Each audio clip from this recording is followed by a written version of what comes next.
were there any late round gems that you thought teams walked away with? Well, I mentioned before that I thought, Riley Heidt going at the very end of the second round was a good value pick.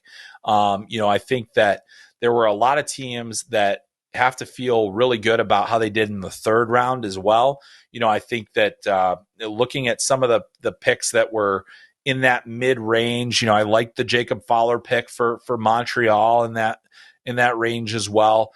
I think one of the most surprising falls of the draft, it wasn't necessarily surprising. I knew he was going to probably go in the third round, but maybe not this low, was Jayden Perron. I had Jayden Perron at 52 on my board. He went 94th to Carolina.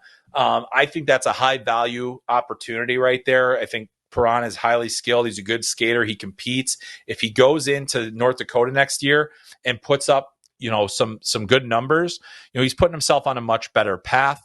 Some of the other ones that I liked in the later stages, they're, I think, really in the fifth and sixth rounds, you're just hoping for guys. I thought Eric Polkamp at 132 to San Jose, interesting pick.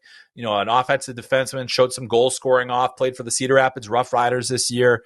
Liked him. I liked Zachariah Wisdom to the Seattle Kraken as well, another Cedar Rapids Rough Riders guy.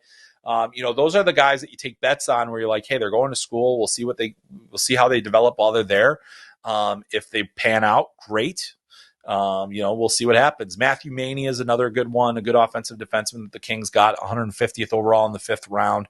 We can go on, but those are some of the guys that I think, we're in the top 100 that, or just outside of it in the case of Polkamp and Wisdom, that, I definitely liked and saw a lot from, and then, to see Jayden Perron go as late as he did and the fact that it went to Carolina, which, they're a haven for undersized skilled players. And boy, I'll tell you, they've been churning a few of them out. You look at the success they've had with Seth Jarvis, who was a first round pick.